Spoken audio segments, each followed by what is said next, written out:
बांग्लादेश के नाम पर भारत में हिंदूवादी आतंक हद से ज्यादा बढ़ चुका है। जहां देखो हिंदू संगठन मुसलमानों पर और गरीब मुसलमानों पर हमला कर रहे हैं। शासन प्रशासन पूरी तरह से खामोश है और अब मुसलमानों को पिटना ही शायद रह गया है। सिर्फ वो पिटते ही रहेंगे। कौन उनको बचाने के लिए आएगा नहीं पता। अपने ही मुसलमान अपनों के लिए स्टैंड नहीं ले रहे हैं। सरकार अल्पसंख्यकों को बचा नहीं रही है, बल्कि ऐसा लग रहा है कि मोदी सरकार को और मोदी जी को बड़ा मजा आ रहा है कि मरने दो मुसलमानों को, पिटने दो। भाई हार का गुस्सा कहीं से कहीं तो निकलेगा। अब आप देख रहे हैं कि हिंदूवादी समाज लगातार मुसलमानों पर हमला कर रहा है कि ये रोहिंग्या मुसलमान हैं, ये बांग्लादेश के मुसलमान हैं। कई रिपोर्ट और कई ऐसे कांड में पुलिस ने इन्वेस्टिगेट करके खुद बताया कि नहीं, ये भारत के ही मुसलमान हैं और उनको बांग्लादेशी बोलकर उन पर जानलेवा हमला किया गया। वो लोग, वो झुंड कितने बड़े हिजड़ा का झुंड है कि वो गरीब मुसलमानों पर, मजदूरों पर, जो झुग्गी झोपड़ी में रह रहे हैं, उन पर हमला कर रहे हैं। शास्त्री पार्क का ये वीडियो याद होगा आपको। दिल्ली, भारत की राजधानी दिल्ली, वहां पर शास्त्री पार्क में यमुना पार्क के इलाके में दक्ष चौधरी हिंदूवादी आतंकी संगठन का नेता और जो आदतन गुंडा मवाली है, जो कन्हैया कुमार के थप्पड़ भी लगा चुका है और इस तरह के घटिया काम और दंगाई कामों में इसका इन्वॉल्वमेंट रहता है, हिंदुत्व एक्सट्रीमिस्ट, ये दक्ष चौधरी अपने झुंड के साथ जाता है। तस्वीर खुद देखिए, अपनी आंखों से देखिए। शास्त्री पार्क के गरीब मुसलमानों के ऊपर हमला कर देता है, जिनको सरकार को मदद देनी चाहिए। सरकार उनसे 2 वक्त की रोटी नहीं पूछती और हिंदू संगठन दंगाई जाकर उनको पीट देते हैं। भारत में मुसलमानों का हाल ये है। अब मुसलमानों को आदत पड़ चुकी है पिटने की और मुसलमानों को आदत पड़ चुकी है चुप रहने की। कौन सी पार्टी बोले भाई इनके लिए? दिल्ली में आए दिन, मैं भारत की राजधानी की बात कर रहा हूं, आए दिन मुसलमानों की मॉब लिंचिंग कर दी जाती है, पीट दिया जाता है। बोलता कौन है? राहुल गांधी बोलते हैं? नहीं बोलते। अरे बताओ कौन बोलता है? अखिलेश यादव बोलते हैं? नहीं बोलते। बड़े बड़े नेता, बड़े बड़े लीडर, कोई ऐसा संगठन है जो मुसलमानों के ऊपर हमला करने वाले लोग हैं उनके खिलाफ कार्रवाई करे? किसके अंदर हिम्मत है? किसकी इतनी औकात, किसकी इतनी जुर्रत है? किसी की नहीं। एक लंबे समय के बाद दिल्ली में MIM ने वो काम कर दिखाया जो काम किसी ने ख्वाब में भी, खासकर इन हिंदूवादी संगठनों ने सोचा ही नहीं था। दिल्ली की MIM की जो टीम है, डॉक्टर शुएब जमाई की लीडरशिप में और उनके कई साथी उनके साथ मिलकर इस वीडियो का संज्ञान लेते हैं और दक्ष चौधरी के खिलाफ सख्त कार्रवाई करने के लिए हिम्मत का काम करते हैं, जान हथेली पे लेते हैं। इन दंगाइयों और आतंकियों से कोई बच सकता है क्या? सरकार इन्हीं का साथ देती है, प्रशासन इनका साथ देता है। सालों से आप देख रहे हैं कि ये हिंदूवादी आतंकी किसी को भी मार देते हैं, सरकार इन्हीं को बचाती है, प्रशासन इन्हीं का साथ देता है। ऐसे में MIM ने जो काम किया है वो सैल्यूट करने लायक है। डॉक्टर शुएब जमाई अपने साथियों के साथ उस मामले पर FIR करने के लिए पहुंच गए।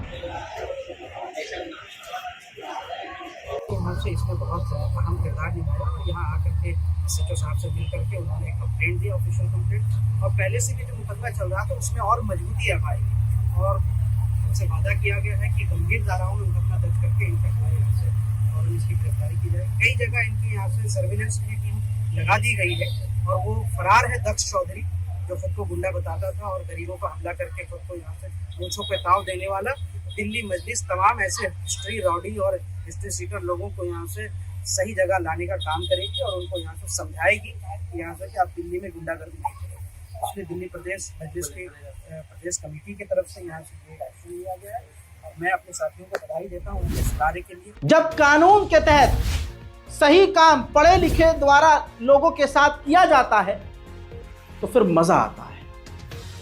अभी जाहिल भीड़ मुसलमानों को पीट देती है और हम भी जाहिलों की तरह चुप रह जाते हैं, लेकिन MIM ने नया बदलाव लाकर दिखा दिया है। हजरात मोहतरम, इस दक्ष चौधरी और इसके साथियों पर FIR डॉक्टर शुएब जमाई, हाजी मेहरदीन रंगरेज, जावेद अहमद, आसिफ अली अंसारी, असगर अली अंसारी, इन 5 लोगों ने, सोचिए, दिल्ली में अब तक किसी ने इतनी हिम्मत नहीं की जितनी MIM के इन 5 लोगों ने की और इस दंगाई पर FIR करी। FIR का ऐसा असर हुआ कि दक्ष चौधरी, जो कल तक बहुत बड़ा अपने आप को तुर्रम खां समझ रहा था, भीगी बिल्ली की तरह रोने लगा, अपने हिंदू कौम को कोसने लगा, हिंदू संगठन को कोसने लगा, कहने लगा कि अरे कोई भी दक्ष चौधरी मत बनना, मेरा भाई को मारा पुलिस ने, मेरे घर वालों को टॉर्चर कर रही है पुलिस। क्या हुआ भाई साहब, एक बार में रो दिए, और जिनके घर को तुम उजाड़ते हो, जिन मुसलमानों को तुम मारते हो, जिनके टेटुए तुम दबाते हो, दंगा करके उनके मकानों को लूट लेते हो, तब उनके तकलीफ का एहसास तुमको नहीं होता। जब अब MIM ने तुम्हारे पूंछ पर हल्का सा पैर रख दिया तो बिलबिला गए। भाई साहब, मुंह और पिछवाड़े हर जगह से ये इंसान रोने लगा। देखिए। सभी को जय श्री राम, जय गौ माता की। भाई मैं दक्ष चौधरी। आज सभी हिंदुओं से मैं ये पूछना चाहता हूँ कि मेरे ऐसे कौन से अपराध हैं कि आज मुझे प्रशासन ने आतंक अपराधी घोषित कर दिया है। देशद्रोही को चाटा मारना मेरा अपराध था, या जो बांग्लादेश के अंदर जो जितने हिंदू परिवारों के साथ प्रताड़ित किया गया, हिंदू बहन बेटों के साथ रेप किया गया, उसके विरोध में अगर यहाँ से भारत के अंदर जो रोहिंग्या मुसलमान रह रहे थे बांग्लादेशी, उनको खदेड़ने का काम जो किया, वो क्या एक अपराध था? आज प्रशासन इस तरह से मेरे पीछे पड़ा हुआ है और मुझे एक आतंक अपराधी घोषित कर दिया गया है। और मैं पूछना चाहता हूं कि ऐसा कौन सा अपराध स्वतंत्र ने कर दिया, ऐसा कौन सा अपराध पिंकी चौधरी ने कर दिया कि उन पर इतने गंभीर मुकदमे के साथ लगा जेल भेज दिया गया। और मैं पिछले 1 हफ्ते से छिप कर रह रहा हूं, भागता फिर रहा हूं, और आज मजबूरन मुझे वीडियो डालनी पड़ रही है क्योंकि मेरे परिवार को, मेरे भाई को 1.5 घंटे प्रशासन ने मारा पीटी करी है, मेरी बहन के साथ बदतमीजी करी, गालियां दी गई। भाई मैं परेशान हो गया हूं भाई, और मैं सबसे यूथ से कहना चाहता हूं कि भाई कोई दक्ष चौधरी मत बनना, क्योंकि भाई ये सरकार भी किसी की नहीं है, दबा देंगे, ना कोई संगठन साथ देगा ना कोई हिंदू साथ देगा भाई, क्योंकि आज स्वतंत्र जेल के अंदर है। मैं पिछले 1 हफ्ते से भागता फिर रहा हूँ, छिपता फिर रहा हूँ, और अब मजबूरन मैं अपनी अरेस्टिंग देने के लिए तैयार हूँ दिल्ली पुलिस को। पर मेरे परिवार के साथ जो कर रहे हो वो बंद कर दो से करना, क्योंकि सादरा जो स्टाफ है वहां का, उसने मेरे भाई के साथ बहुत मारपीट करी है, छोटे भाई के साथ, मेरी बहन के साथ बदतमीजी की है। तो मैं अपनी अरेस्टिंग देने के लिए तैयार हूँ, और मैं कुछ नहीं कहूंगा, बस ये कहना चाहता हूँ कि भाई मत बनना दक्ष चौधरी, क्योंकि सिर्फ मुकदमे लगाए जाएंगे, झूठे मुकदमे लगाए जाएंगे, जिंदगी बर्बाद कर दी जाएगी, दोबारा उठने नहीं दिया जाएगा तुम्हें भाई। मेरा यही यूथ के लिए मेरा यही मैसेज है भाई, मत बनना भाई। धर्म के लिए लड़ना और राष्ट्र के लिए लड़ना भाई बहुत मुश्किल है, क्योंकि कोई साथ नहीं देता, ना आज कोई हिंदू संगठन आगे आ रहा है। और जिस शुएब जमाई ने मुकदमा लिखवाया है ना, वो ओबीसी पार्टी का मौलाना है, उस मौलाना ने कभी आवाज उठाई? मुझे पूरा यकीन है कि आप लोग MIM के इस कदम को सराहेंगे, और ये 5 ही लोग क्यों हैं, बल्कि 50 लोग होने चाहिए, ये टीम और बड़ी होनी चाहिए। मैं अपनी टीम की तरफ से MIM के लोगों को, कार्यकर्ताओं को और असदुद्दीन ओवैसी को शुक्रिया अदा करूंगा कि यह मैं अपनी जिंदगी में तो पहली बार देख रहा हूं कि कोई ऐसी टीम आई है जो इतने खराब माहौल में जान हथेली पे लेकर ऐसे दंगाइयों को सही स्थान पर भेजने में लगी हुई है, और इनके साथ ऐसा ही होना चाहिए। हजरात, ये एक मामला था, लेकिन अभी और मामले हो रहे हैं। एक टीम से काम नहीं होगा, क्योंकि पूरे भारत में ऐसे दंगाइयों की कमी नहीं है। नासिक महाराष्ट्र की ये वीडियो देख लीजिए, वो भी 16 अगस्त का ये वीडियो है, जहां पर मुसलमानों के खिलाफ हिंदू चरमपंथी भीड़ ने पथराव किया, पुलिस ने आंसू गैस के गोले दागे, सकल हिंदू समाज ने बांग्लादेश के नाम पर मुसलमानों की दुकान जबरन बंद करवाई और उनकी पिटाई की, जिसके बाद हिंसा भड़क उठी।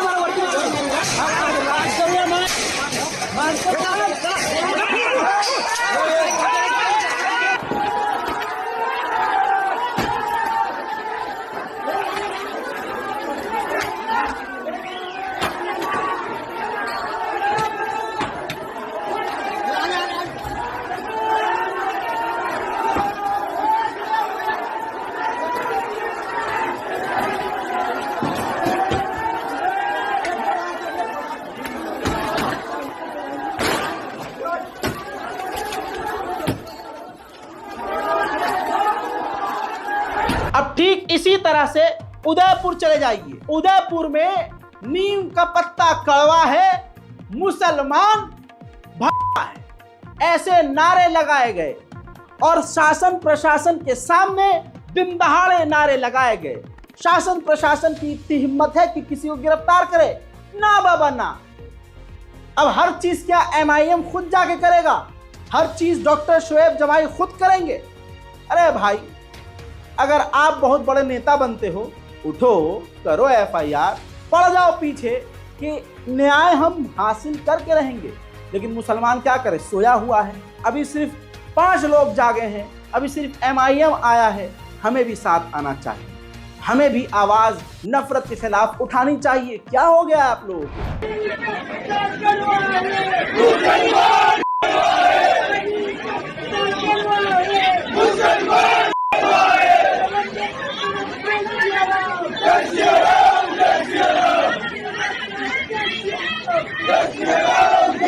राजस्थान में ये मामला क्यों बढ़ा और ये कैसे मुसलमानों के खिलाफ नारेबाजी की, उसकी वजह भी जान लीजिए।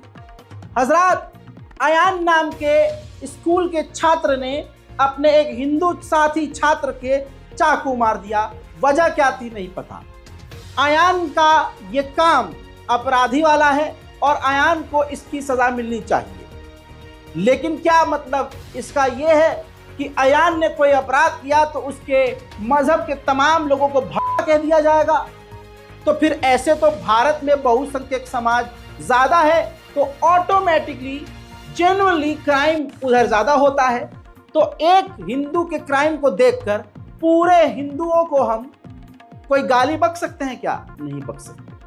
बहरहाल, अयान ने देवराज को चाकू मारा और देवराज को अस्पताल पहुंचाने वाले उनका दूसरा साथी मुसलमान था जिसका नाम उस्मान था।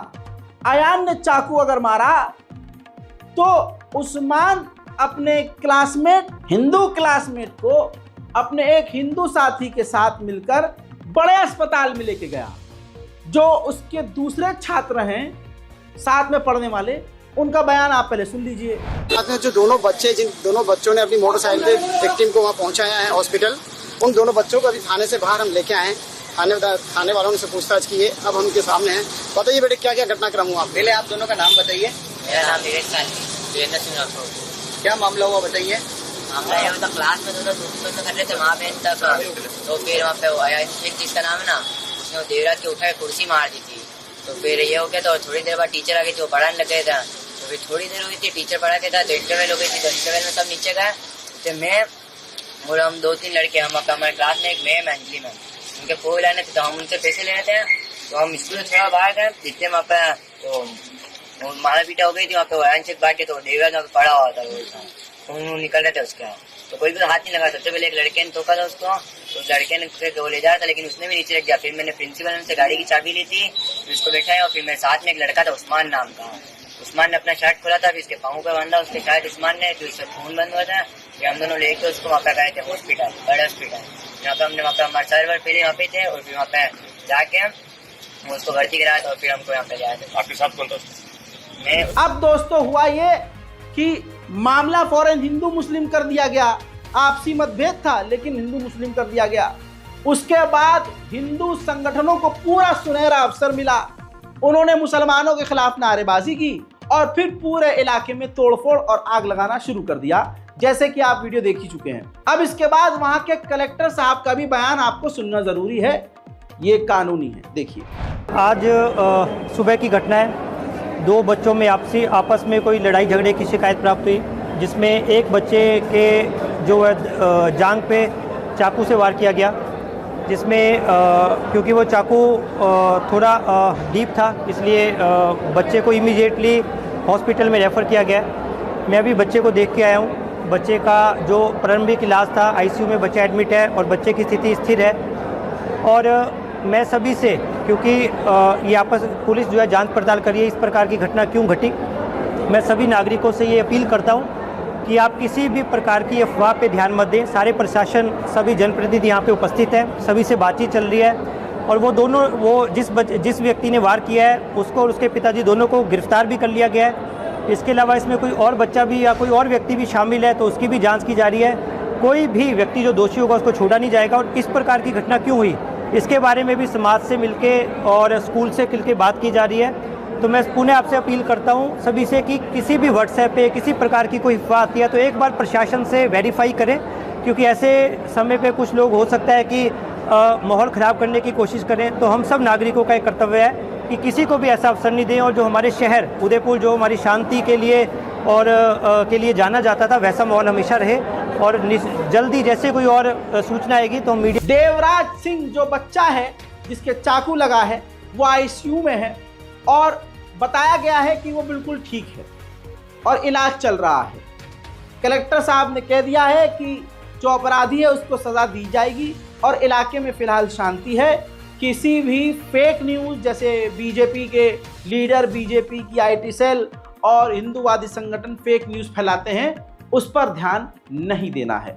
उधर कलकत्ता वाली जो महिला है, लड़की है डॉक्टर, जो दुनिया की जान बचाती थी, अपनी जान ना बचा सकी और जिसके साथ जो चीज़ें हुई मैं दोबारा रिपीट नहीं कर सकता, जिगर फट जाएगा। आप लोगों को पता ही है, महिलाएं सड़कों पर उतरकर मांग कर रही हैं न्याय की। पुलिस दावा कर रही है कि हम बहुत बेहतरीन तरीके से काम कर रहे हैं। हालांकि जिस जगह पर बलात्कार हुआ, अपडेट यह है कि उस जगह को पुलिस ने तोड़ दिया है। क्यों भाई? सबूत मिटाने के लिए। नौटंकी क्या चल रही है किसी को कुछ नहीं पता, लेकिन शासन प्रशासन ठोक कर चीख कर कह रहा है कि हम ईमानदारी से काम कर रहे हैं। बहरहाल सड़कों पर महिलाएं उतरी हुई हैं और ज़बरदस्त प्रदर्शन जारी है। डॉक्टर्स स्ट्राइक पर अभी भी हैं।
अब मेरे दोस्तों, ये कलकत्ता में जो हुआ, कोई ना कोई नेता और उसकी भीड़ ये नहीं चाहती वहाँ शांति और प्यार से प्रदर्शन हो।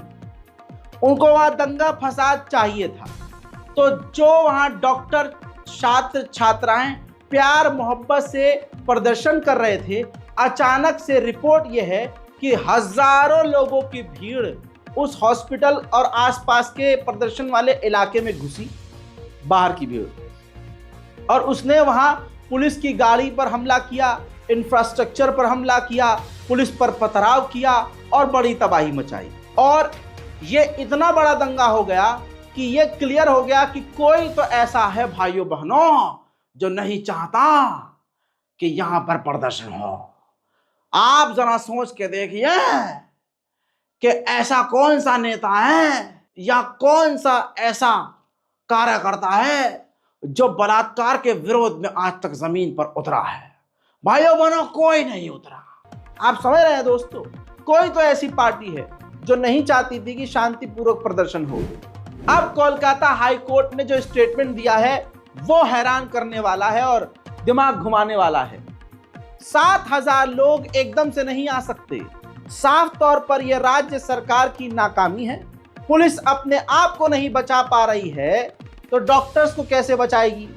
यह बात कोलकाता हाई कोर्ट ने कही। सवाल अब भी यही है, भाइयों बहनों, प्रदर्शनकारियों का बेइज्जती करने का किसका ख्याल था? पुलिस की गाड़ी पर हमला करने वाला डॉक्टर तो नहीं हो सकता है। मेरे दोस्तों, बताइए कौन सा नेता है जो अब तक बलात्कार के विरोध में उतरा है? ममता बनर्जी को आप देख सकते हैं महिला सुरक्षा के लिए सड़क पर उतर आई और मृतक डॉक्टर महिला उनके लिए न्याय की मांग करते हुए सड़क पर आ गई। ममता बनर्जी, बताओ मोदी कब सड़क पर उतरे? बल्कि बिल्किस बानो के बलात्कारियों को बचाने वाले मोदी जी, ये भाजपा बलात्कारियों के समर्थन में उतरने वाले, बलात्कारियों की जान बचाने वाले ये हिंदू संगठन के लोग जो रैलियां निकालना शुरू कर देते हैं। बताओ कौन सा बीजेपी का नेता बलात्कार के विरोध में सड़कों पर उतरा है? कोई नहीं है, लेकिन ममता बनर्जी उतरी है। यही सादगी, यही ट्रांसपेरेंसी, यही ईमानदारी करप्ट नेताओं को पसंद नहीं आती। उधर राजस्थान में 13 अगस्त का एक मामला सामने आया है। 63 साल की महिला का गैंगरेप कर दिया गया। लूटपाट के इरादे से गुंडे बदमाश घुसे थे, 30,000 नकद चुराया और फिर उस बुजुर्ग महिला का गैंगरेप कर दिया। जहां 63 वर्षीय बुजुर्ग महिला से गैंगरेप हुआ है। लूट के इरादे से बदमाश यहां पर आए थे। इन्होंने बुजुर्ग के साथ गैंगरेप की वारदात को अंजाम दिया। इन बदमाशों ने 30,000 रुपए की नकदी भी यहां से पार कर ली है। 13 अगस्त की रात का घटनाक्रम बताया जा रहा है। पुलिस ने पीड़ित बुजुर्ग महिला का मेडिकल करवाया। केस दर्ज कर बदमाशों की तलाश की जा रही है। पुलिस की तरफ से अब बदमाशों की तलाश की जा रही है। 63 साल की बुजुर्ग महिला के साथ गैंगरेप की जघन्य वारदात को अंजाम दिया गया है। ये बड़ी जानकारी इस वक्त की सबसे बड़ी खबर सिरोही के इलाके से, जहां पर 63 साल की बुजुर्ग महिला। इल्जाम ये मुसलमानों पर लगा देते हैं, लेकिन बड़े बड़े क्राइम इनके यहाँ खुद होते हैं। अब बताइए, इनके क्राइम को देखकर, इनके नाम को देखकर, इनके धर्म पर मैं आ जाऊं क्या? नहीं आऊंगा, क्योंकि इस्लाम हमको ये इजाजत नहीं देता। देखिए, उत्तराखंड के एक नामचीन रेस्टोरेंट आनंदम रेस्टोरेंट के महिला बाथरूम में सीसीटीवी कैमरा मिला, जो उनकी अश्लील वीडियो और नग्न वीडियो रिकॉर्ड कर रहा था। दोस्तों, बताना चाहूंगा कि आनंदम रेस्टोरेंट के महिला बाथरूम में हिडन कैमरा लगाकर वीडियो बनाई गई है। रेस्टोरेंट कर्मचारी विनोद गिरफ्तार हो चुका है। यह अपना मोबाइल बाथरूम की छत पर फॉल सीलिंग की टूटी जगह पर उल्टा करके रख देता था। इससे सब रिकॉर्ड होता था। उसके मोबाइल से बाथरूम की कई क्लिप्स भी मिली हैं। इसमें बहुसंख्यक समाज सनातन धर्म का ही व्यक्ति है, सनातन धर्म का ही होटल है, जिसमें सनातन धर्म की महिलाओं की ही नग्न वीडियो उतारी जा रही थी। अब हिंदू संगठन, हिंदू सकल संगठन, अलान का फलान संगठन सब फलाने में घुस जाएंगे। अब सब चुप हो जाएंगे। मुसलमानों का गर्दन पकड़ के, दाढ़ी पकड़ के कहते हैं बोल जय सर, बोल जय, और यही भीड़ अपनी ही महिलाओं के साथ गंदी और ओछी हरकत करती है। मुसलमान ऐसा करता है तो उसके घर पर तो बिल्डोजर चल जाता है भाई साहब। अब आपकी स्क्रीन पर एक सीसीटीवी फुटेज है गाजियाबाद के एक मॉल के अंदर। ये देखिए, एक ललित कुमार नाम का बहुसंख्यक समाज का व्यक्ति आता है, साहिबाबाद के वर्ल्ड स्क्वायर मॉल में खुलेआम छेड़छाड़ करता है। 32 वर्ष के ललित कुमार को गुरुवार को फिलहाल गिरफ्तार कर लिया गया है। आपकी स्क्रीन पर देख लीजिए। सीसीटीवी फुटेज के आधार पर ये बहुसंख्यकी समाज वाला व्यक्ति गिरफ्तार हो चुका है। और आपने देखा कि किस तरह से इसी तरह के लोग चलते फिरते दिन दहाड़े लोग लड़कियों के साथ ऐसे कांड करते हैं। मुसलमानों का जो पहचान है, अब उसका इस्तेमाल हिंदू समाज करता है क्राइम करने के लिए। ये सीसीटीवी फुटेज देखिए, जिसमें एक बुर्खा पहनी हुई महिला नजर आ रही है। ये महिला नहीं, ये सनातनी पुरुष है। बुर्का पहनकर छात्र पर एसिड फेंक दिया। पुलिस ने आरोपी अतुल को एनकाउंटर करके गिरफ्तार किया। यूपी के पीलीभीत में एलएलबी के स्टूडेंट पर एसिड अटैक के मामले में पुलिस ने बुर्का पहनकर लड़की पर तेजाब फेंकने वाले अतुल को गिरफ्तार कर लिया है। एनकाउंटर में अतुल के पैर में गोली लगी है। पीड़िता भी उसी वकील के यहाँ वकालत के गुण सीख रही थी जहां अतुल मुंशी है। दोनों की अच्छी दोस्ती थी। लड़की लंबे समय से अब इस युवक से बात नहीं कर रही थी। अतुल ने लड़की को सबक सिखाने के लिए तेजाब फेंका था और बुर्के का सहारा लेकर यह क्राइम किया था। तो आज समझिए कि हिंदू समाज बुर्के का इस्तेमाल कर रहा है क्राइम करने के लिए। तो मोहल्ले, इलाके और बाजार में अगर कोई बुर्के वाली कोई गलत हरकत करती हुई नजर आए तो जरूरी नहीं है कि वो मुसलमान हो। ये भी दिमाग में याद रखिएगा। आज देश भर में जो कुछ भी मुसलमानों के खिलाफ हो रहा है वो शोषा मोदी जी के द्वारा छोड़ा गया है। जैसे मोदी सरकार ने अब ये वक्फ बोर्ड के खिलाफ कानून बनाने का फैसला ले लिया, जिसमें वो वक्फ बोर्ड की जमीन पर भी कब्जा करके अदानी अंबानी को दे सके। हिंदुओं को मिल गया मौका, कट्टरवादी जो हैं सब ऐसे नहीं हैं, कट्टरवादी जो बेरोजगार हैं उनको मौका मिल गया। हरियाणा के अंदर का ये वीडियो है, वक्फ बोर्ड की जमीन पर बनी हुई ऐतिहासिक मस्जिद, पुरानी मस्जिद, इतनी पुरानी मस्जिद कि वो जर्जर हो गई थी। मॉडल टाउन है करनाल, हरियाणा का इलाका। बजरंग दल के मेंबर वहां पर पहुंच गए जब वो रेनोवेशन हो रहा था वहां उस मस्जिद का, कि भाई ये गुंबद गिर न जाए, किसी को नुकसान न हो जाए। तो वक्फ बोर्ड उसको डिजाइन करवाने लगा, उसकी मरम्मत करवाने लगा। तो बजरंग दल के गुंडे वहां पहुंच गए। वहां पर उन्होंने अपने भगवान की फोटो चस्पा कर दी, वहां पर भगवा झंडा लहरा दिया और उस पर पूरी तरह से खुलेआम कब्जा। अंधेर नगरी चौपट राजा, मुसलमानों की जमीन पर खुलेआम मस्जिद पर कब्जा, भजन कीर्तन करने लगे। अब सोचिए, जब आज की तारीख में ये खुल्लम खुल्ला हमारी मस्जिद पर कब्जा कर रहे हैं, तो दिल पर हाथ रख के इंसाफ से बताइए, बाबरी मस्जिद का इन्होंने क्या किया होगा? बाबरी मस्जिद का क्या हमें इंसाफ मिला है? नहीं मिला होगा भाई साहब। इसकी तो जांच होनी चाहिए भाई, ये कौन लोग हैं? और ये नेशनल लेवल पर हो रहा है। मोदी जी ने सोचा छोड़ा कि वक्फ बोर्ड के लिए कानून बनाया जाएगा और इधर ये काम पे लग गए तुरंत। रोजगार देने के बजाय मोदी जी इनको रोटी फेंक देते हैं, ये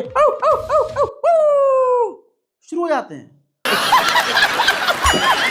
बहरहाल इस वीडियो के वायरल होने के बाद तनाव बढ़ने से पहले ही पुलिस ने इन आतंकियों को वहां से खदेड़ा। वहां से जो इन्होंने आपत्तिजनक झंडे लगाए थे वो झंडे और मूर्तियां हटा दी। मेरे दोस्तों, मैं अक्सर आप लोगों से कहता रहता हूं ना कि डॉक्टर, इंजीनियर कोई भी हो पढ़ा लिखा, उसके अंदर भी हिंदूवादी ही है। वो मुसलमानों को जय श्री राम का नारा लगाने के लिए अपने अंदर का कीड़ा बाहर निकालता है। लेकिन हमें एक मुस्लिम बच्चे से सीखना चाहिए। पूरे हिंदुस्तान के मुसलमान को एक छोटे से नादान बच्चे ने बड़ा सबक दिया। मेरे दोस्तों, उत्तर प्रदेश का वीडियो बताया जा रहा है, जगह के लिए मैं कंफर्म नहीं हूं, लेकिन एक्स पर यह वीडियो वायरल है, जिसमें एक डॉक्टर पहले बच्चों को कहता है अस्सलाम वालेकुम, वालेकुम सलाम। फिर उसके बाद कहता है बच्चे बोल जय श्री राम। बच्चा कहता नहीं बोलूंगा, जलील हो जाता है डॉक्टर झेप मिटाता है हंस के। लेकिन माँ की बेगैरती, उस मुस्लिम बच्चे की माँ की बेगैरती देखो, और उसका मतलब क्या कहूँ ईमान देखो। बच्चे बोल दो बेटा, बोल दो, बोलो बोल बेटा, बेटा बेटा बोलो जय श्री। लेकिन बच्चा फिर भी नहीं बोला। सीखो इस बच्चे से। पहले बोलो सलाम वालेकुम, वालेकुम सलाम। इधर आओ, अब बोलो जय श्री राम। जल्दी बोलो जय श्री राम। नहीं बोले नहीं जाता बेटा, बोलो जय नहीं बोले। चलो तुम्हारी मम्मी बोलो, चलिए।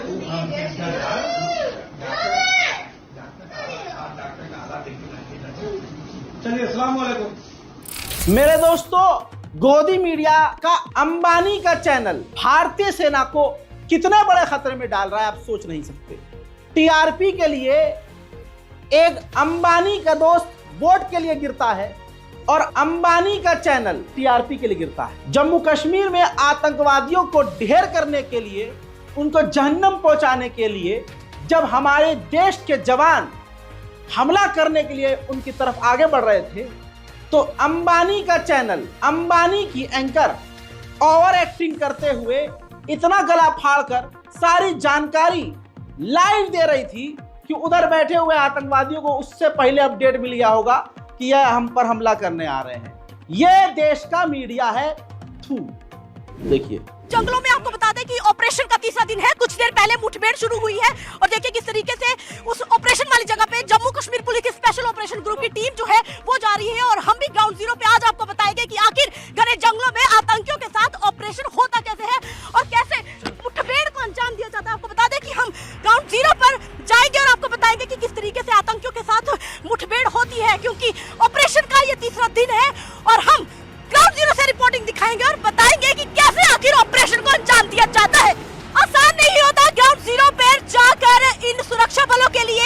ऑपरेशन को अंजाम देना। आपको बता दें कि असद ऑपरेशन का 30वां दिन है और मुठभेड़ फिर से जारी हुई है। आतंकियों के साथ कांटेक्ट एस्टैब्लिश हुआ है और किस तरीके से आप देखिए यहाँ पर बुलेट प्रूफ पूरे वाहन पर। बिहार के सासाराम में 15 अगस्त के दिन हिंदूवादी गुंडाई भीड़ ने मुस्लिम महिलाओं पर गंदी टिप्पणी करी, आपत्तिजनक बातें और आपत्तिजनक नारे लगाए और शेर शाह सूरी के मकबरे पर घुसपैठ करी। यह आपके सामने पूरा मंजर है।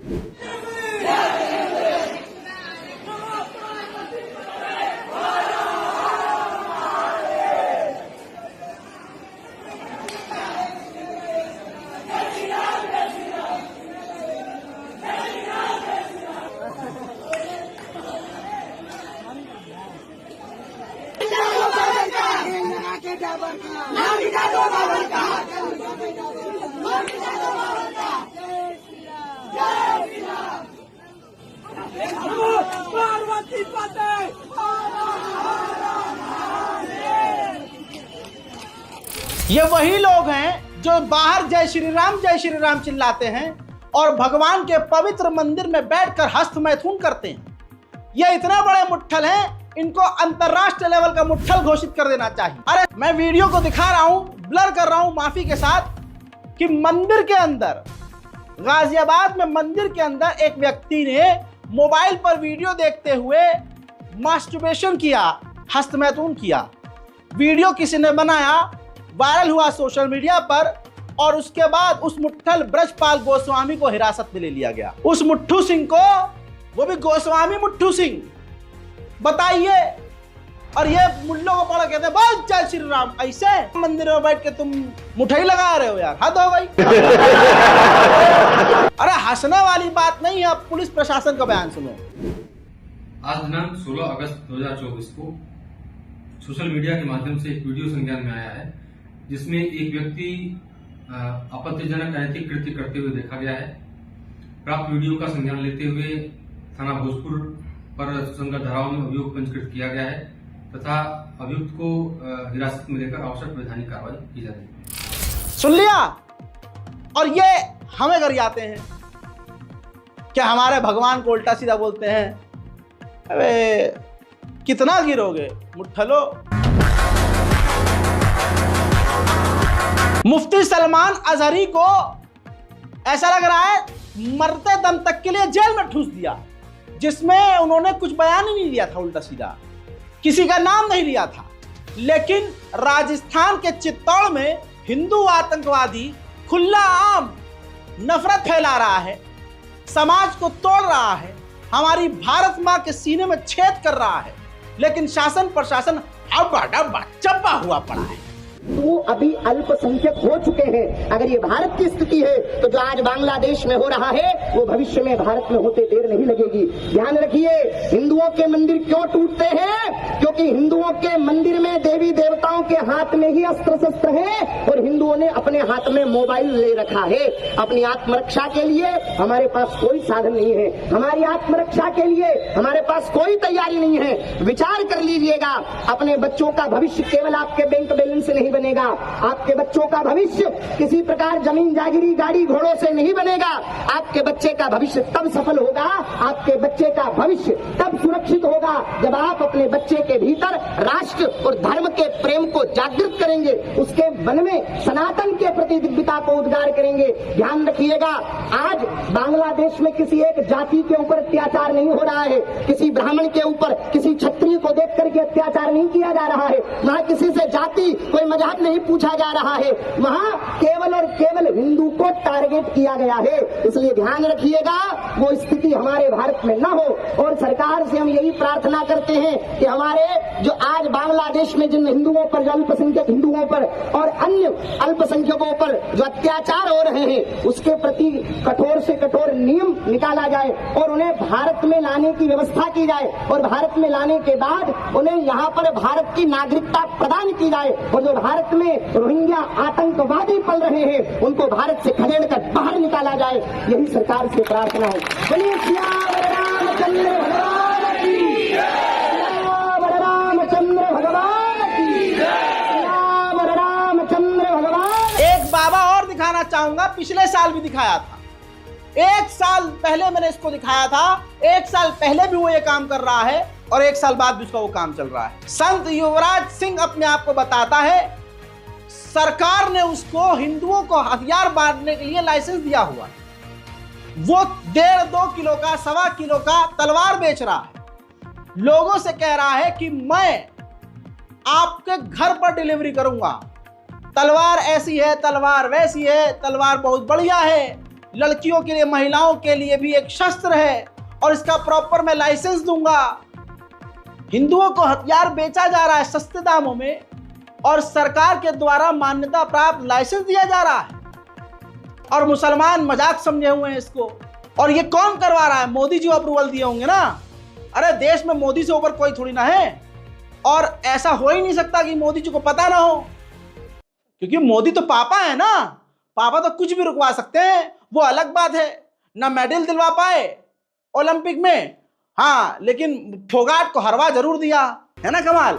और तो और मणिपुर जा नहीं पाए, मणिपुर के दंगे नहीं रुकवा पाए हैं। समझ नहीं रहे आप? सुनिए इस बाबा को। मैं तो पूजा के लिए तलवार बांट रहा हूँ, हिंसा के लिए तलवार नहीं बांट रहा हूँ। और एक तलवार 1250 रुपए की दे रहा हूँ, घर मंगा के दे रहा हूँ। आसाम में मंगाओ, बंगाल में मंगाओ, केरला में मंगाओ, तमिलनाडु में मंगाओ या दिल्ली में मंगाओ या मथुरा में, मेरे गांव में ही मंगाइए।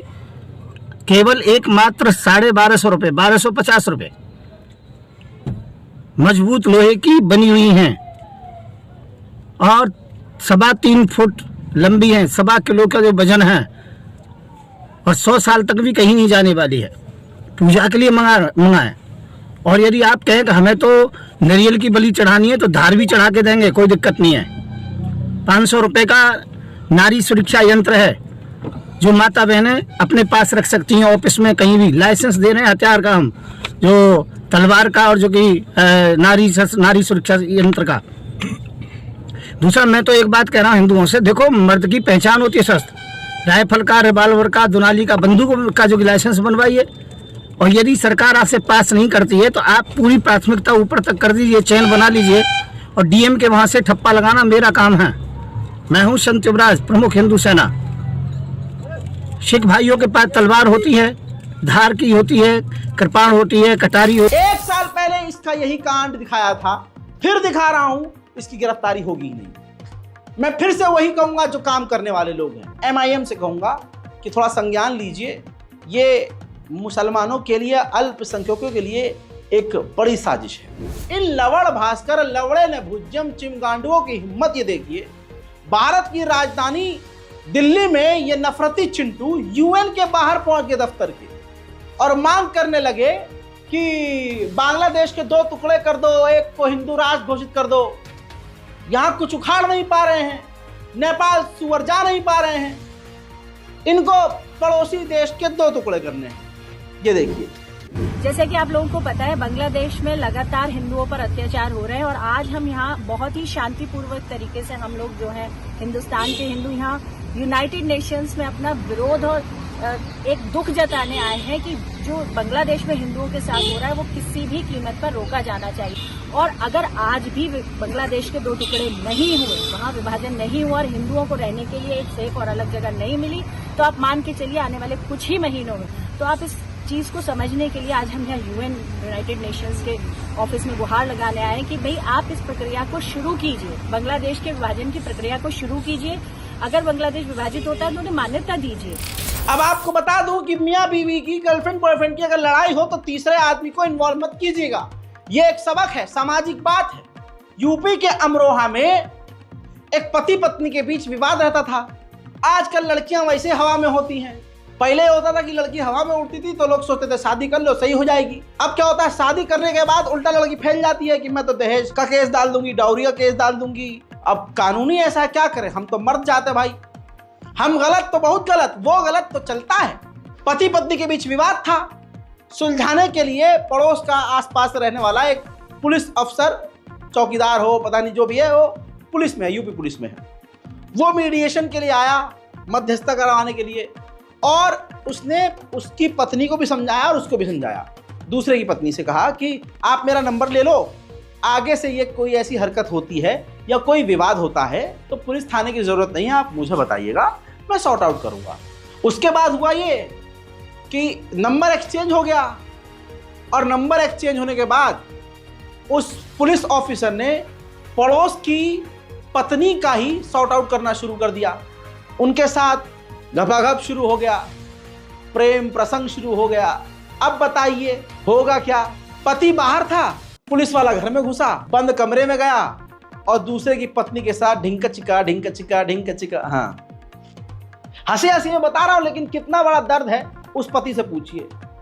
इसका मतलब पति का जो विवाद अपनी पत्नी से रहता था वो सही था, पत्नी बदचलन थी, घटिया थी। ये आज की औरत हो रही है, बताइए। सब नहीं होती हैं, लेकिन ये ज्यादातर इस तरह की खबरें आ रही हैं। याद है कुछ खबर ऐसी भी आई है, पहले भी आई थी, पत्नी को पढ़ाया लिखाया, नौकरी लग गई तो पति को लात मार दी। मर्द जात कहते हैं मर्द को रोना नहीं चाहिए। अरे जितने तकलीफ और गम हमको मिलता है, हमें तो सारी जिंदगी रोना चाहिए भाई, लेकिन हम क्या करें, जिम्मेदारी कंधों पे इतनी है, रो ही नहीं सकते, कह ही नहीं सकते, बोल ही नहीं सकते। इसीलिए तो मर्दों को ज्यादा हाथ अटैक आता है भाई साहब। औरत तो भाई 10 को मार दे। उधर सुनिए क्या हुआ फिर। पति आ गया वापस, देख लिया पत्नी को रंगे हाथ पुलिस वाले के साथ। फिर क्या हुआ, रिपोर्ट दिखाने से पहले बता दूं कि एसपी ने उस पुलिस वाले को सस्पेंड कर दिया है। लेकिन ये पूरी वारदात आप देखिए, उस बेचारे पति की बौखलाहट सुनिए। खुशी कैसे इसकी नौकरी खा जाऊंगा। देख तू आज देख, हाँ, इसकी नौकरी खा जाऊंगा साले की। तू बाहर निकल, यहाँ हुआ, तू यहाँ निकल, तेरी नौकरी खा जाऊंगा मैं। तू मुझे जानता है, तू घर में से निकल, तो तू घर में से निकल। गेट लगा के बैठोगे दोनों, हैं? गेट लगा के बैठोगे, गेट लगा के, हैं? गेट लगा के बैठोगे तू गेट लगा के बैठेगा इसे। तूने घर में पढ़ाई कैसे है? तूने घर में पढ़ाई कैसे है? शक कर रहा है ना, शक कर रहे थे। इस वक्त लाइट बंद थी ना, इस वक्त बिस्तर की मम्मी बता। तू मुझे न जानता, मैं तेरी नौकरी खा जाऊंगा, मैं तेरी नौकरी खा जाऊंगा। देखता रहते, मैं तेरी नौकरी खा जाऊंगा। आज तेरी नौकरी खा जाऊंगा मैं। आज तेरी, तू इसी चक्कर में तो मैं 1 घंटे से 2 घंटे से ऊपर नीचे घूम रहा हूँ, हैं? मौका ढूंढती रोजाना मौका ढूंढती है और मुझे बदनाम करती फिर रही है नहीं? मुझे बदनाम करती फिर रही है। बुलाओ सबको, आज पड़ोसियों को सबको बुला। अर्चना आ जाओ, आ जाओ, सबको बताऊंगा। तूने जिंदगी खराब कर दी मेरी, सही बता रही हूँ। इसी मोबाइल देख लिया दोस्तों। बस तो भैया अपने रिलेशन को अपने दम पर बचाओ, जो फैसला लेना है अपने दम पर लो। इस रिपोर्ट को शेयर करो, दुआओं में याद रखो, चैनल को सब्सक्राइब करो। जय हिंद।